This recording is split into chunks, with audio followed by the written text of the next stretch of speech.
corrupção mata. E essa não é só uma frase simbólica. Eu vou te provar por quê. Lá em 2020, no auge da pandemia, o Consórcio Nordeste contratou uma empresa para a compra de respiradores para pessoas que estavam ali no hospital sofrendo com a Covid-19. Essa compra de respiradores foi de aproximadamente 50 milhões. Pois é. E agora a Polícia Federal está investigando e descobriu que esses itens médicos, os respiradores, nunca foram entregues pela empresa contratada, a então Handcare, que foi uma empresa contratada pelo Consórcio Nordeste, que na época era presidido por ninguém menos que Rui Costa. Sim, o atual ministro da Casa Civil. Mas como que o pagamento então foi feito? Foi feito de forma antecipada, sem qualquer ligação com os itens. E o pagamento foi realizado a empresas e pessoas, também sem qualquer ligação com respiradores ou a entrega deles. Mas para onde que foi o dinheiro então?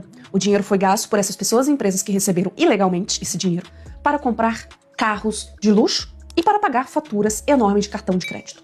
Enquanto isso, as pessoas morriam nos hospitais. Mas naquela época, o único culpado, o genocida sobre essas mortes, era outro. Enquanto isso, o Rui Costa, que avaliava esses contratos, que assinava esses contratos, hoje foi inocentado pelo Tribunal de Contas da União. Sim, mais um crime passa longe da atrocidade que é passar o batom numa estátua, não é mesmo?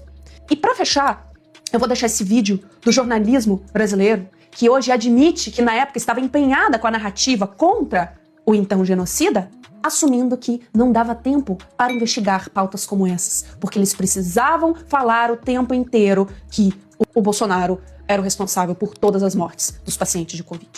Como a Aguirre bem explicou, essa é uma história que não é nova. Essa história apareceu várias vezes na CPI da Covid e naquela época ela era bradada pelos bolsonaristas para justificar o negacionismo de Jair Bolsonaro. Sempre tinha alguém para falar dessa história dos respiradores e a gente estava tão perdido, digo nós, a opinião pública, os políticos, a própria CPI, naquela confusão toda, daquele negacionismo tão intenso de Jair Bolsonaro, que estava até difícil olhar para esse crime porque não dava para justificar aquele negacionismo de Jair Bolsonaro, né? Então tomara que agora, com mais calma, a gente consiga realmente ir fundo nessa investigação e colocar na cadeia quem desviou dinheiro de quem estava morrendo sem ar.